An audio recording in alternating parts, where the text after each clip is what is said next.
तो हम जो बंदिश आपको जौनपुरी राग की बता रहे थे, उसमें मैंने कहा कि जो परंपरागत तरीके से बंदिशें गाई जाती है उसमें थोड़ा बहुत चेंज हो सकता है, लेकिन जो स्वरलिपि के साथ पंडित भातखंडे जी ने जो बंदिश बताई है, अब हम उसको वैसे ही प्रस्तुत करते। तो वो किस प्रकार से बंदिश है, देखिए।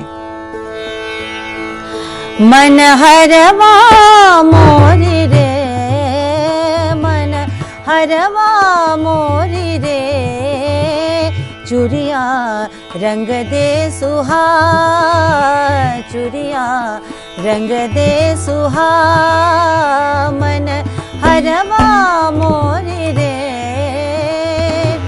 अचानक आए ठाड़ी भई रे, अचानक आए ठाड़ी भई रे, मालनिया रंग दे चुनरिया, मालनिया रंग दे चुनरिया, सुहा रंग दे अपनी उमंग से, सुहा रंग दे अपनी उमंग से, और मंगा दे सखी हरवा, मन हरवा मोर रे, मन हरवा मोरी रे, मन हरवा मोरी रे, मोरी रे, मोरी रे।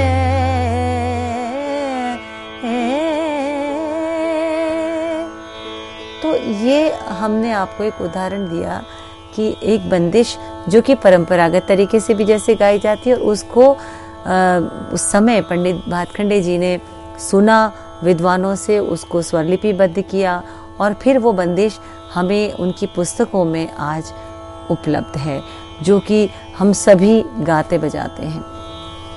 तो ये एक बहुत बड़ा योगदान मैं कहूँगी पंडित भातखंडे जी का। पंडित भातखंडे जी, जैसे कि मैंने कहा कि उत्तर भारत की, दक्षिण भारत की, पूर्व की जो है, उन्होंने सभी क्षेत्रों की उन्होंने यात्राएं की, और यात्रा करते वक्त उन्होंने विद्वानों से या गुणियों से, कलावंतों से जो है उन्होंने गंडाबद्ध उनके शागिर्द हुए, यानी उनके शिष्य बने, और उनसे उन्होंने बहुत सी संगीत के रहस्यों को जाना, संगीत के बंदिशों को सीखा, रचनाओं को सीखा, रागों को सीखा, और उसको सभी को उन्होंने स्वर लिपिबद्ध किया। ये स्वर लिपिबद्ध करना उनका इतना बड़ा योगदान है कि संग्रहित करने के लिए स्वर लिपि का होना बेहद ज़रूरी है। यदि स्वर लिपि नहीं है तो हम उस बंदिश की जो बनावट है उसको समझ ही नहीं पाएंगे। अब जैसे हम कोई बंदिश गा रहे हैं, उसमें हम प्रथम लाइन स्थाई गाते हुए, अंतरा गाते हुए, हमें स्थाई कहाँ से शुरू करना है, क्या निषाद से करना है मंद्र सप्तक के, या मध्य सप्तक के सा से करना है, या गांधार से करना है, ये सब हमें स्वरलिपि बताती है। स्वरलिपि ये भी बताती है कि कहाँ पर जो है वो हमें सम है बंदिश में, कहाँ पर खाली है, कहाँ पर दूसरी ताली आएगी, कौन सा जो अक्षर है वो मुखड़ा का पहला अक्षर होगा, यानी मुखड़ा कहाँ से शुरू होगा। ये सभी बातें स्वरलिपि से, वो देखते ही स्वरलिपि हमें समझ में आती है। तो इस भ्रमण के दौरान आपने जो है, जहाँ हम कहें कि ग्वालियर के भी आपने हद्दू हस्सू खां साहब के परंपरा के गुणियों से आपने सीखा, जिसमें पंडित एकनाथ जी का नाम आता है, और साथ ही साथ इन्होंने रामपुर स्टेट, जहाँ पर के नवाब जो थे वो बहुत ही संगीत के गुणी लोग थे और संगीतज्ञों का बहुत आदर करते थे। रामपुर एक स्टेट थी, और यहाँ पर उन्होंने उस्ताद वज़ीर खां साहब से जो है उनसे इन्होंने शिक्षा ली, और रामपुर की जो रहस्य हैं, क्योंकि रामपुर में मैंने जैसे पहले भी कहा कि सदारंग के वंशज, यानी सदारंग तानसेन, मियाँ तानसेन की परंपरा के थे और उन्हीं की पीढ़ी के थे। सदारंग जो हैं उनकी आगे जो उनके वंशज थे वो रामपुर आकर बसे, जिसमें उस्ताद बहादुर हुसैन खां साहब का नाम आता है, और उनके शिष्यों में जो है वज़ीर खां साहब का नाम आता है। तो इन्होंने वज़ीर खां साहब से इन्होंने शिक्षा ली, और रामपुर के रहस्यों को जो है इन्होंने जाना, उसको कलमबद्ध किया, उसको लिखा, उसको प्रिजर्व करके हमारे सामने प्रस्तुत किया।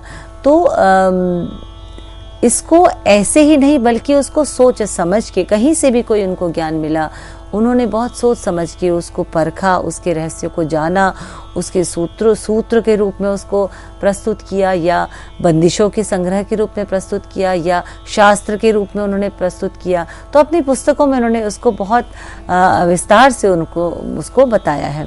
यहाँ पर छम्मन साहब का नाम आता है, जो कि रामपुर जो है स्टेट के नवाब परिवार से संबंधित थे, जिनका नाम था सादत अली खान साहब, और इनके बहुत अच्छे संबंध थे और इनसे भी बहुत कुछ उन्होंने सीखा। संगीत के बारे में विचार विमर्श वे करते रहते थे। पंडित भातखंडे जी का जो एक और बहुत बड़ा योगदान है, वो मैंने जैसे कहा कि स्वर लिपि यानी स्वरों के द्वारा लिपि यानी उसको लिखित रूप में उसको करना, जो कि एक उसको संरक्षण करने का या हमके प्रिजर्व करने का एक बहुत ही आसान और बहुत ही सुंदर तरीका है। तो उन्होंने अपनी एक स्वरलिपि निकाली। उन्होंने सोचा कि यदि बंदिशों को हम ऐसे लिख दें, यदि मैं इस बंदिश को गाती हूँ, मनहरवा मोरी रे चूरिया रंग दे पिया, अब मैं इसको ऐसे लिख रही तो किसी को ये समझ में नहीं आएगा कि ये बंदिश जो है ये किस राग की है, किस ताल में बद्ध है, और इसमें कौन कौन से स्वर कैसे प्रयोग हुए, कौन कौन सी स्वर संगतियों का प्रयोग किन शब्दों को गाते हुए लिया गया है, ये कुछ नहीं पता चलता। लेकिन जो स्वर लिपि है उससे ये सभी चीज़ें बहुत सुंदर तरीके से और आसान तरीके से जो है वो हमें समझ में आती है और पता चलती है।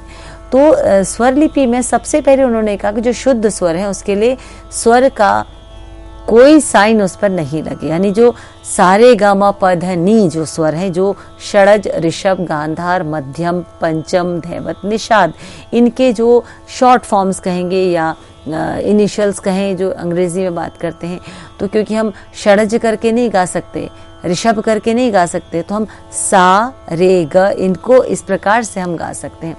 तो इन्होंने इन स्वरों के कुछ चिन्ह बनाए।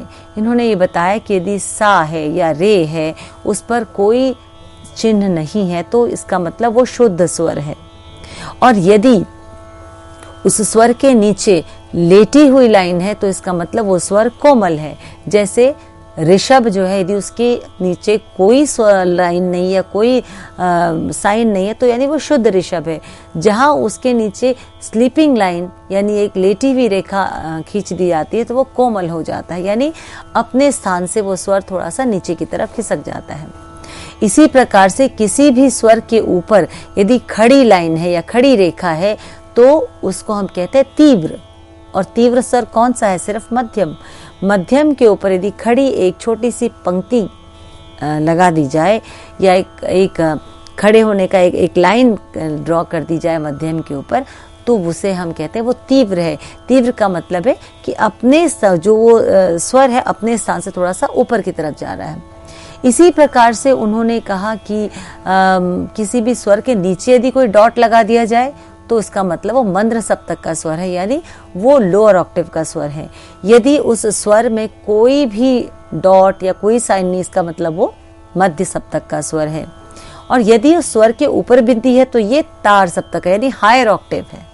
तो मंद्र मध्य और तार सप्तकों के बारे में भी उन्होंने बताया। सप्तक जैसे उन्होंने कहा कि 7 स्वरों का समूह सप्तक है, जो कि हम सभी जानते हैं और पहले की ग्रंथों में भी ये चीज कही गई है। अब उन्होंने क्रॉस का साइन जो है वो उन्होंने सम के लिए बोला, यानी सम जहां पर कि गायन और वादन दोनों समान होते हैं। जैसे हमने ये बंदिश गाई मन हरवा मोरी रे, अब तबले पे आप देखिए मैं गाना शुरू करती हूँ, तबले पर सम कहाँ पर आता है? कहाँ पर तबले का कोई बोल, प्रथम बोल मेरे गायन के किस अक्षर या किस स्वर पर मिलता है, वो पॉइंट जो वो सम है। मन हरवा मोरी रे, मन हरवा मोरी रे, तो ऋषभ यानी रे, स्वर नहीं अक्षर, रे पे मन हरवा मोरी रे पर उन्होंने तबला अमृतेश जी ने बजाना शुरू किया। तो तबले का पहला बोल जो है वो रे पर मिला। इसका मतलब ये पॉइंट जो ये सम है, जहाँ पर ये समान हुए हैं, जहाँ पर ये टकराए हैं एक साथ। और गाते वक्त आप देखिए जब कोई गायन कर रहा होता है या वादन, तो जहाँ पर सम आता है सबका थोड़ा सिर हिलता है या कोई एक एक्शन हाथ से दिखाते हैं, यानी वो उनको पता है उस पॉइंट पर जो है पहली मात्रा तबले की आएगी। इसी प्रकार से जिस स्वर के नीचे 2 लिखा है यानी वो दूसरी ताली है, किसी के नीचे 3 लिखा है तीसरी ताली। दूसरी ताली के लिए 2 लिखा जाता है और तीसरी ताली के लिए 3 लिखा जाता है।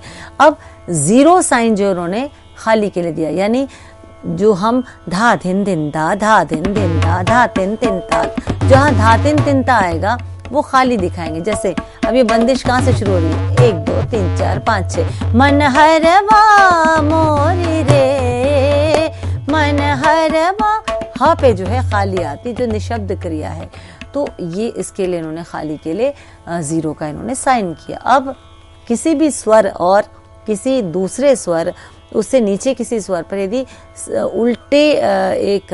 उल्टे तरीके से एक सेमी सर्कल यदि अर्धचंद्र दिखा दिया जाए उन दोनों स्वरों के ऊपर उल्टा अर्धचंद्र, तो हम इसे कहते हैं मींड। तो कैसे, साधा प म प ग रे सा रे म प नी ध प साधा प, साधा, तो सा और ध, ता सप्तक के सा और ध के ऊपर ऐसी उल्टी जो है वो अर्धचक्र जो है उसका निशान हम बनाएंगे, तो उसको हम कहते हैं मींड से आना। यानी ऊपर से ऐसा लगता है कि फिसलते हुए नीचे आ रहे हैं, घसीटते हुए नीचे आ रहे हैं, साधा प। तो ये जो एक साइन है इसको मींड कहते हैं। अब कभी कभी स्वरों को किसी एक स्वर को ब्रैकेट में लिखा जाता है, जैसे कि म है तो म को ब्रैकेट में लिखेंगे, इसका मतलब वो 4 स्वरों का कॉम्बिनेशन है, यानी उससे बाद का स्वर यानी प और फिर वो स्वर और उससे पहले का स्वर यानी ग और फिर वो स्वर यानी प म ग म, ये बनेगा यदि म के ऊपर ब्रैकेट है। फिर से मैं बताती हूँ, मध्यम को यदि ब्रैकेट में रखा है तो इसका मतलब एक ही मात्रा में हम उसके बाद का स्वर, वो स्वर, उसके पहले का स्वर और फिर वो स्वर, ये एक ग्रुप में एक ही मात्रा में लेंगे। तो यहाँ पर क्या हो, प म ग म, ये आपका एक मात्रा में आएंगे, तो इसको हम ब्रैकेट में यदि कोई स्वर है तो हम उसको इस प्रकार से मानते हैं। अब यदि किसी स्वर के आगे जो है डैश लिखा है यानी स्लीपिंग लाइन उसके आगे लिखी, तो नीचे नहीं उसके बगल में स्लीपिंग लाइन लिखा है, इसका मतलब वो स्वर पुनः से उस स्वर का उच्चारण होगा, यानी वो स्वर आगे वैसे ही बढ़ेगा। जैसे रे मा पा, तो रे डैश डैश, अंग्रेजी में ऐसे ही बोलते हैं। हिंदी में रे करके आगे लेटी हुई पंक्ति उसके सामने कर दी जाए तो उसको हम क्या कहते हैं, वो स्वर उतना आगे उसका दोबारा से रिपीट हो रहा है। अब जब हम वो बंदिश के बोल की बात करते हैं तो वहाँ पर हम क्या करेंगे, रे मा पा, तो रे डैश डैश मा डैश डैश पा डैश डैश, तो यहाँ पे हम आए हो, सपोज ये शब्द हैं, तो हम जब अक्षर लिखेंगे बंदिश के बोलों की तो वहां पर हम एस लगाएंगे, आ S S, A S S, हो एस एस एस, तो यहाँ पे हम इस प्रकार से एस के निशान से जो है हम उसको आगे विस्तार बताएंगे। इसके अलावा यदि दो स्वरों के नीचे अर्धचंद्र लगाया है उसके नीचे, इसका मतलब एक मात्रा में वो दोनों स्वर बोल रहे हैं। यदि 3 स्वरों के नीचे लगाएगा तो एक मात्रा में तीनों स्वर इकट्ठे बोल रहे हैं। यदि 4 के नीचे तो इसका मतलब चारों स्वर एक ही मात्रा में जो है वो क्रम से जो है या जैसे भी उसको बताया गया है उससे उसको उच्चारण करना है, उसको गाना है। अब कॉमा का जो इस्तेमाल हुआ है वो स्वर या शब्द के बाद थोड़ा सा गैप के लिए कॉमा लिया गया है। किसी किसी में कहीं कहीं पे एक छोटे से फूल जो है उसका सा चिन्ह बना है, इसका मतलब वहां पर वो छोड़ना है, वहां पे रुक के आपको आगे जो है बंदिश को गाना है, वहां थोड़ी देर रुकना है, वहां रुक के फिर आगे चलेंगे। तो इसके अलावा जो है मंद्र मध्य तार मैंने आपको बता दिया, कोमल शुद्ध तीव्र ये बता दिया, सप्तक के बारे में लगभग सभी चीज़ें मैंने आपको बताई। तो ये जो स्वर लिपि है, ये स्वर लिपि कि जब साइंस हमें बहुत लंबा चौड़ा तो था नहीं मामला, तो ये हम भी हमें बहुत आसानी से याद हो जाते हैं। और हम जब किसी बंदिश को पढ़ते हैं, उसकी स्वर लिपि को, तो हम सहज ही उसकी जो धुन है, उसकी जो ट्यून है, उसको समझ पाते हैं। एक और चीज़, जब किसी स्वर के ऊपर कोई स्वर लिखा जाता है, इसका मतलब उसमें कण लगा, यानी उसका छोटा सा कण जो है वो उस पर लगेगा।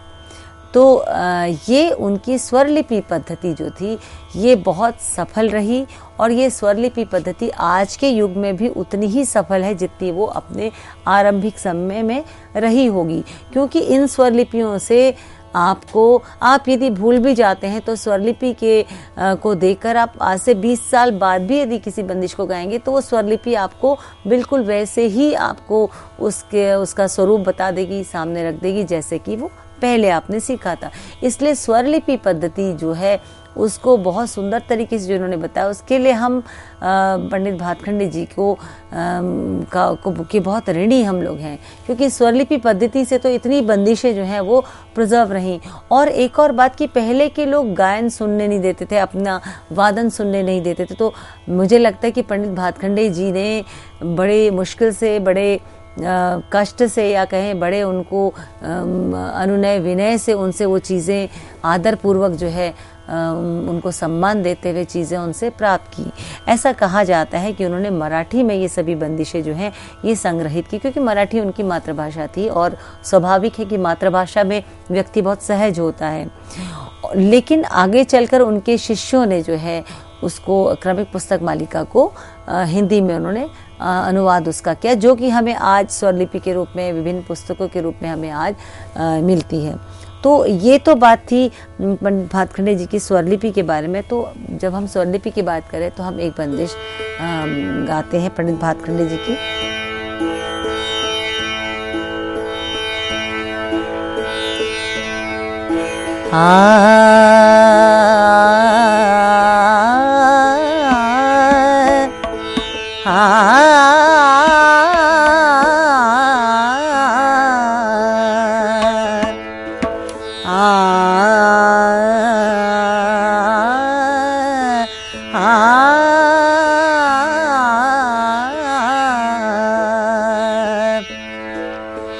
नी रे ग म ग म रे ग ग म ग प म द प म ग म रे ग ग रे सा म द नी द प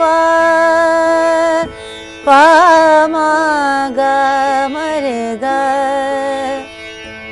मा ग म रे ग रे सा।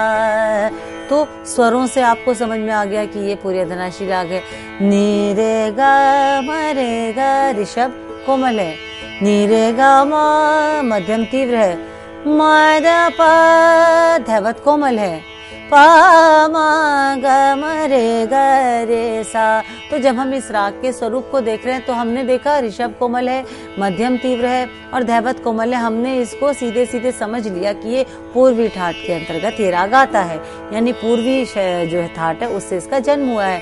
तो ये सबसे बड़ी बात थी कि ठाट पद्धति भी उन्होंने बताई और उन्होंने स्वरलिपि भी बताई, क्योंकि स्वरलिपि से ही तो हम कोमल और तीव्र का जो चिन्ह है उसको देखकर ही हम ठाट के बारे में जान सकते हैं। तो पायलिया झनकार मोरे, पायलिया झनकार मोरे, झनन झनन बाजे झनकारे, झनन झनन बाजे झनकारे, पायलिया झनकार मोरे, पायलिया झनकार मोरे, पिया समझाए समझत नाही, पिया समझाऊं समझत नाही,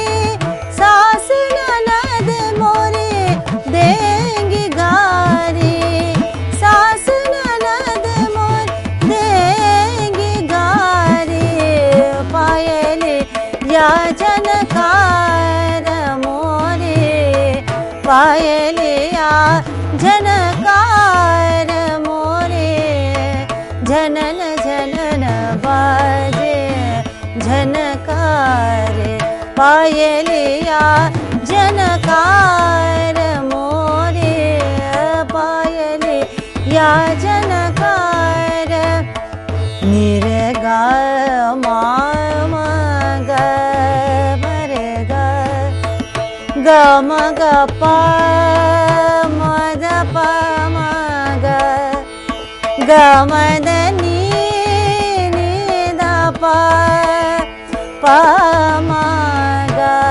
मरे ग, ग रे सा नि द नि रे सा नि रे सा, पायलिया झनकार मोरे। अब हम जब आकार में विस्तार करेंगे तो बेस तो यही है, यहीं से तो शुरू हुआ। पायलिया झनकार झनकार, पायलिया झनकार झनकार, पायलिया झनकार मोरे, पायलिया झनकार मोरे, पायलिया झनकार, या झनकार, या झनकार मोरे। तो ये बंदिश जो है इसको मैं गा पा रही हूँ क्योंकि मैंने इनकी जो लिखी हुई पुस्तक है जहाँ इन्होंने संग्रह किया क्रमिक पुस्तक मालिका, मैंने उसमें से एक संदर्भ के रूप में इसको पढ़ा। तो स्वरों की लिपि को पहले पढ़ा, फिर उसको देखते हुए गाया, और देखते हुए गाते गाते मुझे समझ में आया कि मुझे कहाँ पर सम है, कहाँ पर खाली ये बंदिश कैसे उठती है, कौन से स्वर पर मैंने न्यास करना है, स्थाई की पहली पंक्ति किस स्वर पर ख़त्म होती है, दूसरी पंक्ति कैसे आरंभ होती है, और तार सप्तक पे जाना का तरीका क्या है। ये सब चीज़ें हमें स्वर लिपि को देखते देखते हमें पता चलती है। तो स्वरलिपि रचना जो है पंडित भातखंडे जी की एक ऐसी अद्भुत देन है जो कि मैं समझती हूँ कि हम सभी के लिए सदैव के लिए जो है, आज के युग की बात नहीं करती, हमेशा के लिए जो है ये बंदिशें जो हैं ये अमूल्य निधि जो है ये प्रिजर्व हो चुकी है। और आज गए, आज से 100 साल बाद गए, आज से 200-250 साल बाद गए, तब भी वो बंदिश वैसे ही गाई जाएगी मूल रूप में। हाँ, उसको यदि थोड़ा बहुत हम सजाकर उसको अलग अलग तरीके से गाते हैं वो एक अलग बात है। पंडित भातखंडे जी ने जब ये अपना भारत भ्रमण किया, उसके बाद उन्होंने जब अलग अलग चीज़ों को कलेक्ट किया, उन्होंने जो अलग अलग जो एक तरह से ज्ञान जो था उसका संग्रह किया, उसके बाद उन्हें ऐसा लगा कि यदि हम कुछ कलाकारों को आपस में बिठाकर कुछ संगीत की चर्चा करें या संगीत की गोष्ठियाँ करें तो बहुत कुछ चीज़ जो है वो सामने आएगी, कुछ ऐसी प्रिजर्व चीज़ें, कुछ ऐसी बहुमूल्य निधि सामने आएगी जिसको कि वो आगे की पीढ़ी के लिए जो है उसको संभाल कर रख सकते हैं, उसको लिखित रूप में प्रस्तुत करके आगे की धरोहर जो उनको दे सकते हैं आगे की पीढ़ी को। तो ये ध्यान में रखते हुए उन्होंने संगीत की जो है वो गोष्ठी उन्होंने आरंभ की। और 1916 की ये बात है जबकि उन्होंने पहली बार जो है बड़ौदा में विशाल संगीत सम्मेलन जो है उसका उद्घाटन जो बड़ौदा के महाराज जो थे उन्होंने किया। तो यहाँ पर सबसे पहले 1916 में उन्होंने संगीत सम्मेलन कहें, संगीत की गोष्ठी कहें, वो किया, जहाँ पर उन्होंने अलग अलग कलाकारों को, अलग अलग घरानेदार लोगों को बुलाकर जो है संगीत की चर्चाएं की, रागों की चर्चाएं की, और जो उनको बहुमूल्य निधि उनको मिली वो उन्होंने पेन डाउन किया, यानी उसको उन्होंने लिखा। इस गोष्ठी पे ये तय हुआ कि एक इस प्रकार से संस्था बनाई जाएगी जिसका नाम इंडिया म्यूजिक एकेडमी रखा जाएगा, जहाँ पर कि हर वर्ष या जो है अलग अलग कलाकारों को बुलाकर एक गंभीर जो है चिंतन किया जाएगा। तो ऐसा इन्होंने जो है 1916 में पहला कदम उठाया, जिसमें कि इनको बड़ौदा के महाराज जी का पूरा समर्थन था। आगे चलकर इन्होंने संगीत की बहुत सी गोष्ठियां कराई, जैसे फिर दिल्ली में कराई, दिल्ली के बाद इन्होंने बनारस में, लखनऊ में और फिर पुनः दिल्ली में, इस प्रकार की अलग अलग संगीत की सम्मेलन और चर्चाएं कराई, जहां पर एक राग पर भी चर्चा होती थी अलग अलग घरानेदार लोगों से। और यहाँ पर यह भी ध्यान दिया जाता था कि जो बच्चा, जो भी विद्यार्थी जो है वो यदि आगे सीखना चाहता है तो उसको वो भरपूर जो है उसको प्रोत्साहन देते थे। और वो एक तरह से अलग अलग कलाकारों से भी उनको इंट्रोड्यूस करते थे कि ये अमुक विद्यार्थी है, ये बहुत अच्छा गा सकता है या बहुत अच्छा बजा सकता है, इसको आप शिक्षा दीजिए। तो इस प्रकार के कार्य भी उन्होंने किए। संगीत का एक और बहुत बड़ा योगदान जो रहा है उसके विषय में हम चर्चा करेंगे। वो है कि आज के दौर में जो इंस्टीट्यूशनल ट्रेनिंग जो संगीत की है, यानी संस्थाओं में जो संगीत की ट्रेनिंग दी जाती है, वो उसका पूरा श्रेय जो है वो पंडित भातखंडे जी को दिया जाता है।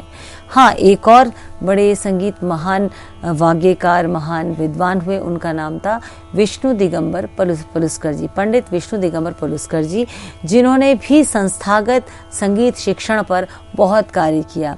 और उसका हमें परिणाम जो है वो दिखता है गंधर्व महाविद्यालय मंडल के रूप में, जहाँ पर कि संगीत की शिक्षा आज भी जो है वो दी जाती है। परंपरागत संगीत की शिक्षा जो कि एकेडमिक्स या हमके इंस्टीट्यूशंस को ध्यान में रखते हुए जो है वो दी जाती है।